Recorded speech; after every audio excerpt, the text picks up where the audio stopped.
Hello students, today we will discuss about the topic History of Seed Technology. In the previous video, we have discussed about the seed technology history before independence. In this class, we will discuss about the history of seed technology after independence. It is the second part of the video. So, we will start the topic seed technology after independence. After independence. So after independence, several plans were made. The first plan was the first 5-year plan. According to this plan, in 1952, a committee established called as the Grow More Food Inquiry Committee.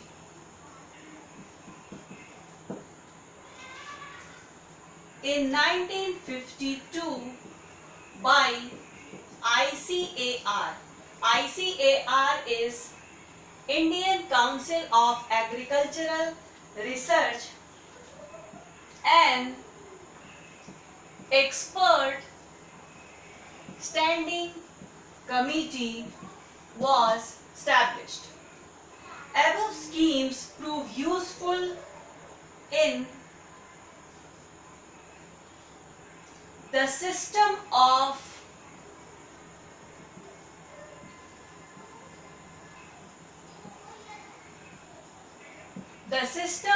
distribution of improved seeds came into existence.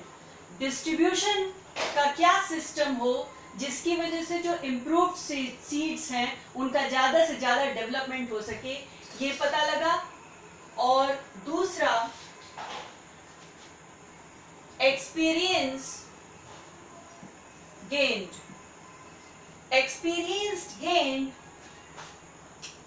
in the operation of different schemes for the coordination among agricultural work.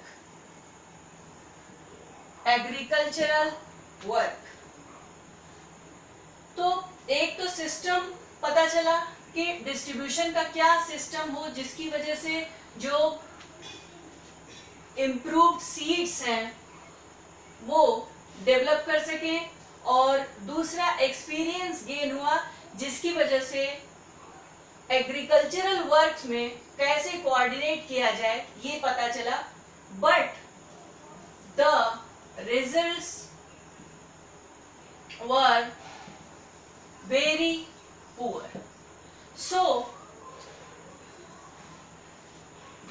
second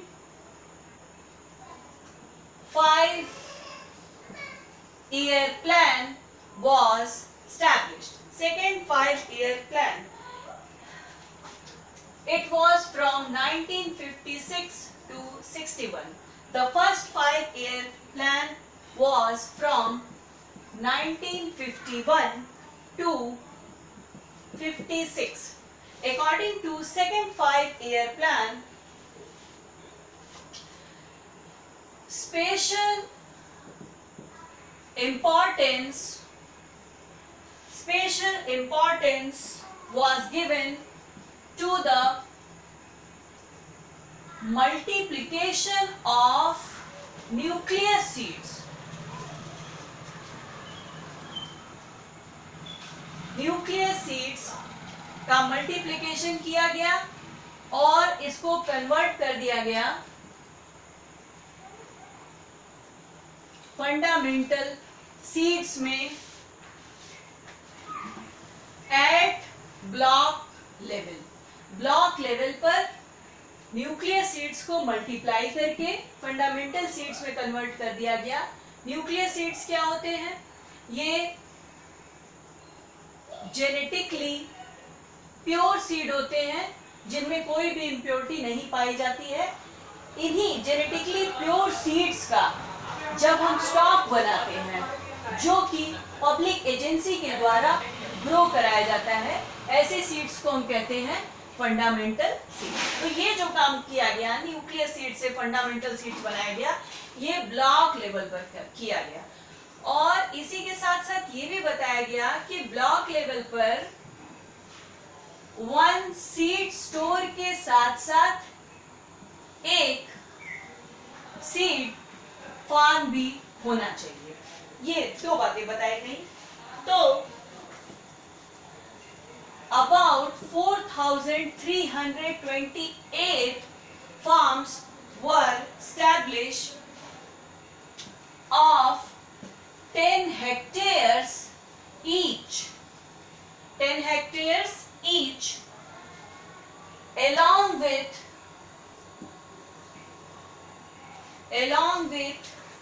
seed testing laboratory,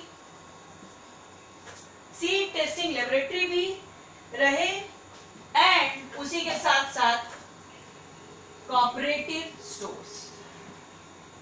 तो ये था second 5 year plan.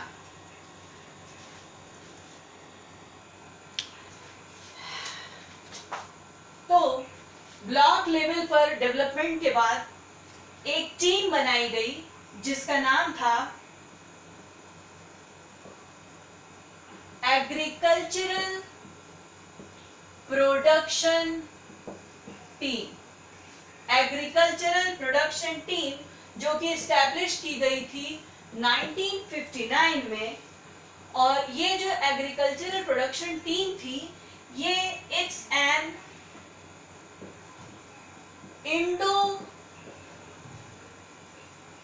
Indo American agricultural production team थी जिसके head थे doctor Sharman. Doctor Sharman इसके head थे और उन्होंने ये बताया था, ये सजेस्ट किया था कि विलेज, ब्लॉक, डिस्ट्रिक्ट लेवल पर,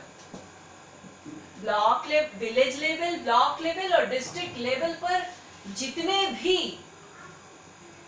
एक्सटेंसिव वर्कर्स हैं, इनका प्राइमरी वर्क था कि ये फार्मर्स को एजुकेट करें।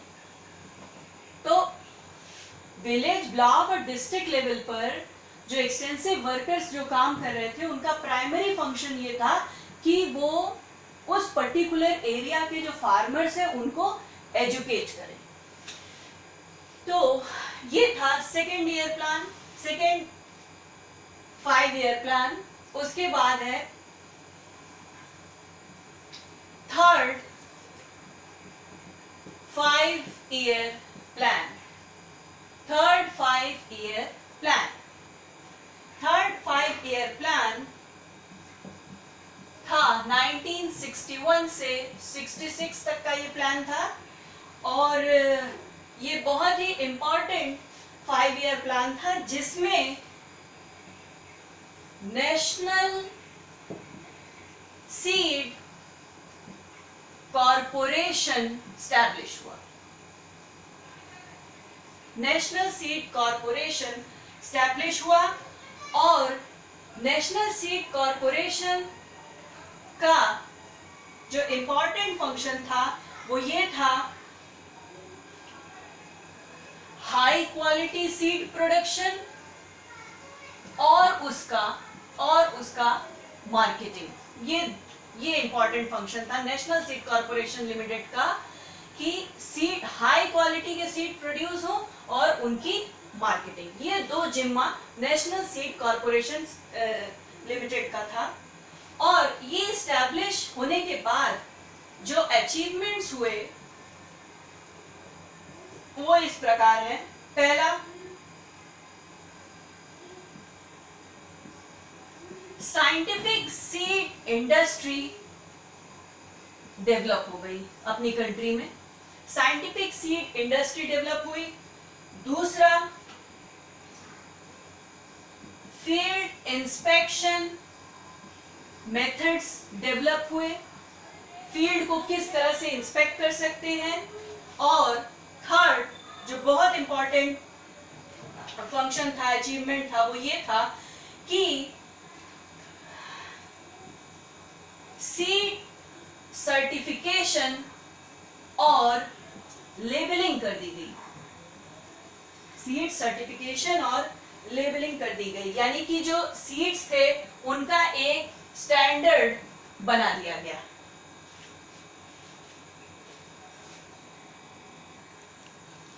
Now about fourth 5-year plan. Fourth 5-year plan 1969 to 74। तो फोर्थ 5-year प्लान में जो स्ट्रेटजीज फॉलो की गई वो इस प्रकार है। फर्स्ट,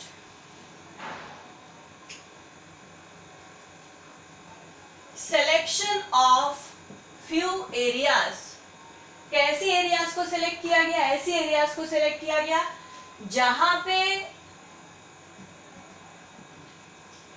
रेनफॉल एश्योर्ड थी, या ऐसे एरियाज का चुनाव किया गया जहां पर इरिगेशन की पूरी तरह से व्यवस्था थी। तो ऐसे एरियाज को सिलेक्ट कर दिया गया और सिलेक्ट करने के बाद वहां पर डिफरेंट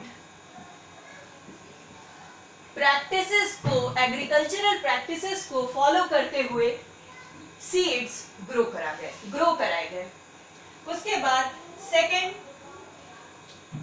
चूंकि seed is the most important input for the production of improved varieties, therefore seed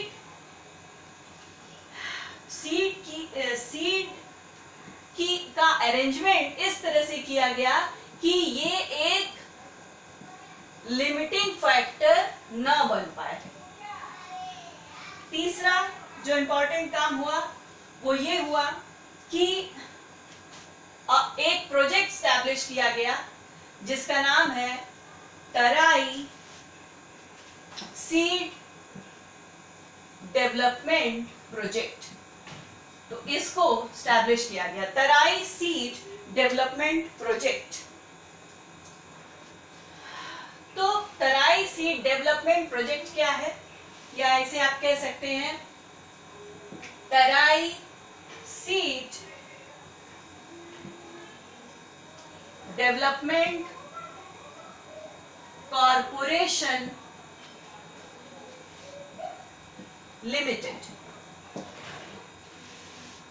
Terai development corporation limited establish हुआ था 1969 में। 1969 में ये स्टैब्लिश हुआ और जिसका काम था डेवलपमेंट ऑफ सीड इंडस्ट्रीज का डेवलपमेंट होना।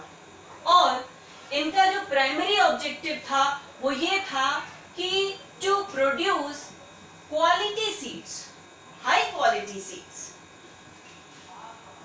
Tarai Seed Development Corporation Limited was also known as UP Seeds and Tarai Development.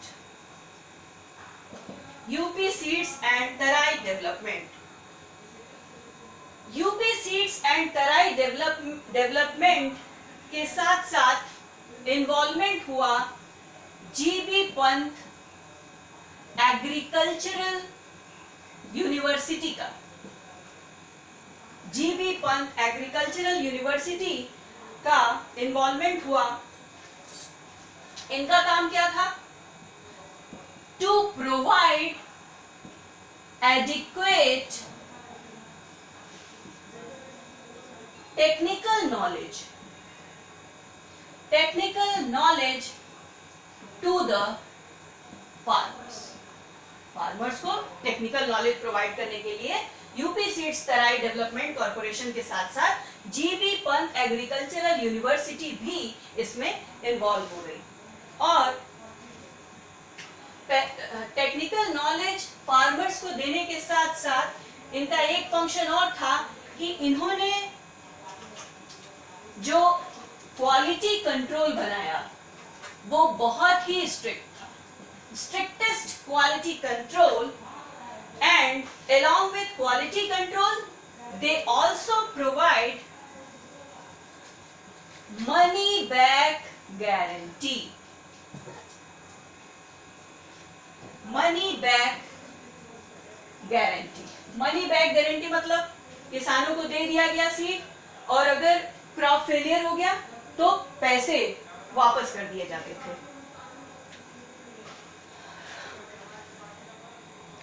तो 4th 5-year प्लान में स्टैब्लिश हुई Indian society of seed technology. ये Indian society of seed technology भी establish हुई, जिसे in short कहते हैं ISST। ये स्टैब्लिश हुई थी 1971 में और this society provided opportunities for the